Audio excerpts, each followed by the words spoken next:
Hello, guys. Good morning. Happy coffee talk. Coffee this morning's in my jujitsu mug that my good homie Rachel Anderson gave me. She gave me this mug, I think it's a Christmas present, but I love it because it has all of the belt colors, the jujitsu belt colors, white, blue, purple, brown, and black on it. And I'm drinking the Wicked Wolf coffee that I was telling you guys about. It's so good. It's Ravens Brew is the brand.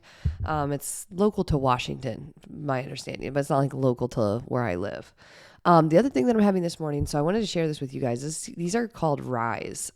So these are focus and clarity capsules. They're like mushrooms and CBD. And I take them in the morning with my coffee. So I take 3 of those with my coffee, and I really, really, really like them. I started taking Cured products a while ago, a long time ago, and then they actually became like sort of the first podcast sponsor. So I take those in the morning, and then I take their Serenity gummies at night. That really helped take the edge off of my knee pain. So I kind of have like chronic knee pain after having 10 surgeries, and I do pretty well throughout the day, but sometimes at night I have a hard time sleeping. So I take those Serenity gummies then to help sleep. And then the other thing that I really love that they have is this like balm. It's a you'd put it on like a sore area. So you'd put it on your knee if you're sore, your shoulder, or like a back muscle or something like that. And that stuff is like 10 out of 10. I have used tons of balms on your skin for sore muscles and stuff, and it's awesome. So anyways, those are the things that I love. I use them all the time from Cured. So if you want to check their stuff out, I'm going to go ahead and put a link in the comments, show notes. Yes, a link in the show notes with a coupon code so that you can get a discount if you wanted to try some of those. But highly recommend the Serenity gummies, the Rise. I love the Euphoria drinks, and I love that balm. That balm stuff is like magical. I was sharing it with people at the 24 Watt Salute, and they were like, holy crap. Like it really made a difference almost instantly. So Nutrition Boot Camp's kickoff is Sunday. I cannot wait for Nutrition Boot Camp. It's like the second time we've done it. And this time it's, we're keeping a lot of the same things. So guess what? Like in nutrition and fitness and exercise, you don't actually have to change a lot to make progress. But we did change a few things. And so we spiced some things up. But even if you did it before, I highly recommend doing it again, because each lesson is going to kind of be its own unique thing. And you are going to, even if you just consume, which I don't recommend this. I want you to do. I don't want you just to consume. I want you to do. But say you just consumed because you got crazy week or something. You're still going to walk away with some pretty powerful tools in your toolbox, and then you can do it when you can. But that's not what I recommend. I actually recommend that you just decide to do it no matter what it looks like. I don't care if you're on vacay. I don't care if you got kids graduating. I don't care if you got sporting events, like whatever you have, just do it anyway. It's not that hard. I want to actually show you how not hard it is. So although Nutrition Boot Camp is going to be like have some challenging things in it, at the end of the day, all of this stuff is doable. And so that's why I want you to do it and not just consume. But I'm going to put the link down in the show notes also, and I want you to sign up. Got to sign up. And highly recommend, 10 out of 10, recommend doing the upgrade, because then you get all the recordings forever, one. So then you can come back to the bootcamp materials and reference it. You get a recipe guide, a seasoning guide, you get a meal prep guide, and then you get 2 special calls with me next week where we're going to go deep dive into stuff, and these are going to be like coaching calls for you. So the upgrade I think is $37, and you get all of that. And so you should definitely do that with your nutrition boot camp so that you get the whole experience. And again, that makes it so that if you're a busy person, which you might be a busy person, then you can actually use it later again if you need to. So let's dive in to the coffee talk topic of the day, which is inspired by my mug. So jujitsu belts. So I started jujitsu. Let's see. Georgia's about to turn 4. And that's hard to believe, actually. When you put COVID in there, it's like, how did time pass so fast? And I'm like, oh, yeah, that's right. Like, we shut down for a year, and it like that year just is almost like a blur. And the year that if you've had a baby or if you've been around a baby, sometimes that first year of having a baby can be like a blur. So there's 2 years blurred out. And then this past year, got it. And then the year before. So we've really, in my brain, it's like feels like 1 year. But Georgia is almost 4. And I remember when we moved here, my boys started jujitsu. And I was pregnant with Georgia, and I was watching every day. And I had wanted to do jujitsu for a long time, but I had told myself that I can't do it because of my knee. So again, I've had 10 knee surgeries, and I had those all before I started doing CrossFit, weightlifting, all the things before coaching. But I definitely still had this fear that like, although I could do those things, like jujitsu is different. Like that's martial arts. It's rolling around on the ground. There's like people sparring. And I was like, there's no way I can do it. But I was really interested in it and I wanted to do it.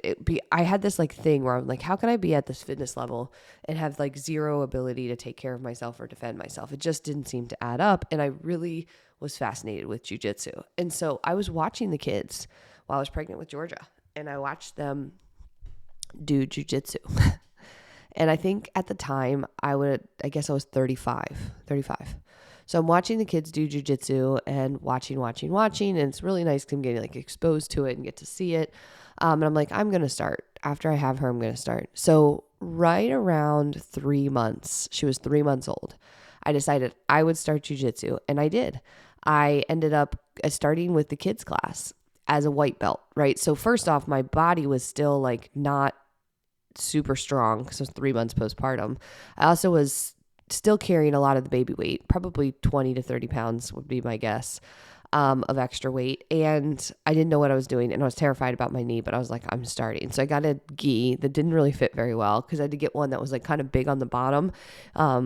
Women, you guys, you know that sometimes like stuff fits on top and doesn't fit on the bottom, and sometimes it fits your hips and doesn't fit your waist. And it's like, that was the situation. And gis are mostly made for men. And so they did not fit very well. So I finally found a gi that fit, and I was attending class, and I just kept going.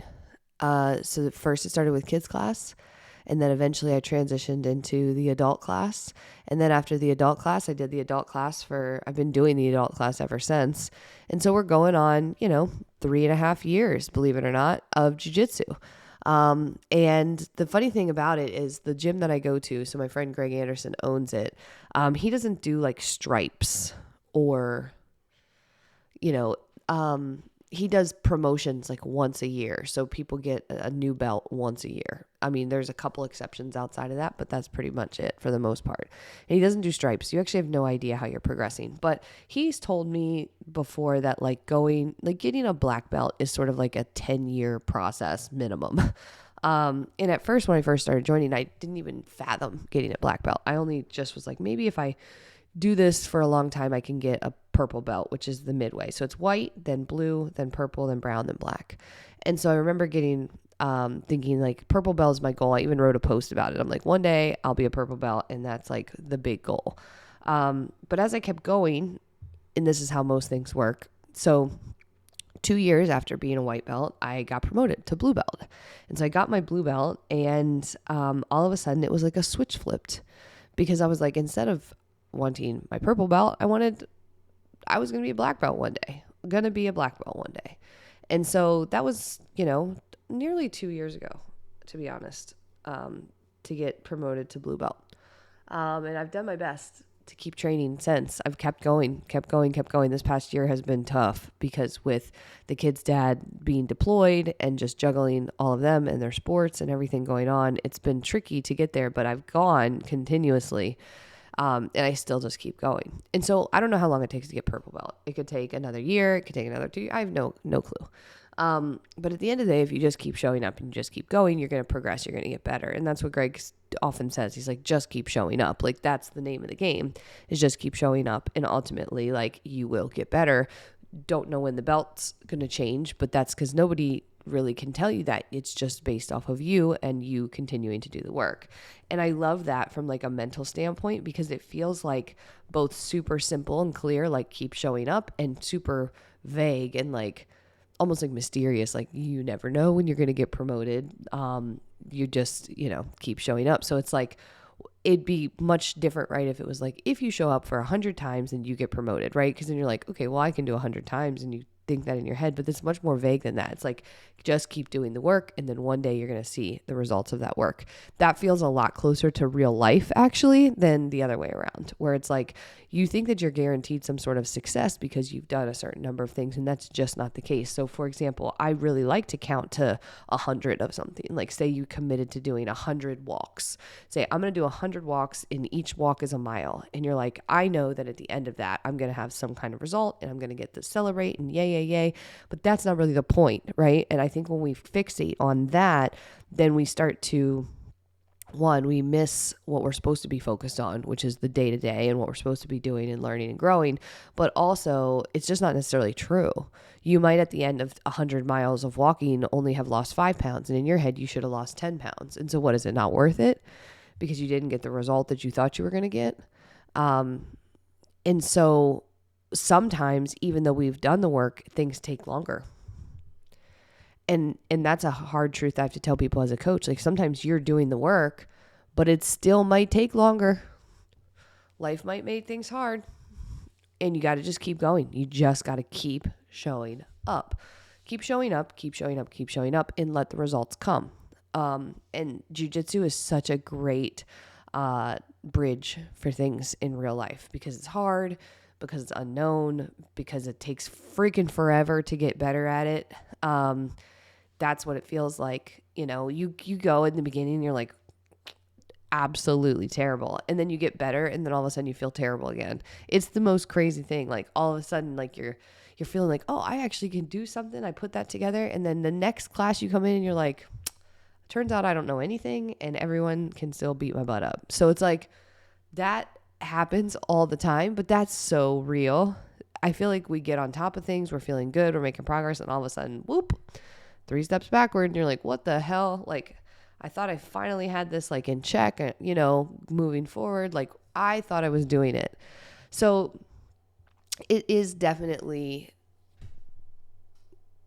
a bridge for real life. And I love this mug because it reminds me of some of those lessons.